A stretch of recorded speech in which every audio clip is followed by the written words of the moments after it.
నమస్తే. ఒకప్పుడు మనకు కాళ్ళు విరిగినప్పుడు లేకపోతే చేతులు కానీ ఏమైనా ఎముకలు ఫ్రాక్చర్ అయినప్పుడు ఎక్స్రే మెషిన్ అనేది లేనప్పుడు అప్పటి సమయానికి మన వాళ్ళు ముఖ్యంగా పుత్తూరు సైడ్ నుంచి పుత్తూరు శల్య వైద్యశాల అనేసి ఒకటి నడిపేవారు. దాంట్లో ఒక సింపుల్గా ఎరిగిన ఎముకని దాన్ని తొక్కి దాన్ని కమిటెడ్ ఫ్రాక్చర్ అంటాం. ఆ రకంగా చేసి గాయము ఫ్రాక్చర్ త్వరగా మానేటట్టు చేసేవారు. అంటే ఆ కాలంకి ఆ పద్ధతి సరిపోయిందేమో. కానీ నేటి కాలంలో చూసి ఇప్పటికీ కొందరు అదే చికిత్సలు నమ్ముకుంటూ చిన్నగా ఉండే ఎముక చిన్న ఫ్రాక్చర్ ఉంటే దాన్ని ఇంకా తొక్కించుకొని దాన్ని ఇంకా ముక్కలు చేసుకొని ఇంకా చెడ్డగా ఇంకా అతకడానికి వీలు కాని విధంగా వస్తున్నారు.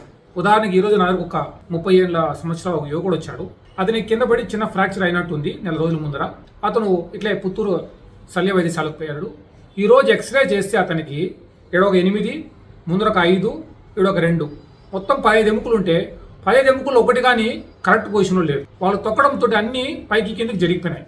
ఇంకా రాబోయే కాలంలో ఆయనకి రాయడం కానీ ఏదైనా పని చేయడం స్కిల్ వర్క్ చేయడం చాలా నైపుణ్యమైన పని చేయడం చాలా కష్టమయ్యే ఆస్కారం ఉంది. కాబట్టి తప్పకుండా మేల్కోండి. ఏమన్నా ఎముకలు ఇరిగినప్పుడు ఒక ఆర్థోపెడిక్ డాక్టర్ కానీ అలాంటి వారిని ఒక వైద్య నిపుణులను కలిసి చికిత్స తీసుకోమని కోరుకుంటున్నాను. మీ ఆ ఎముకలు మీరు సంరక్షించుకోండి.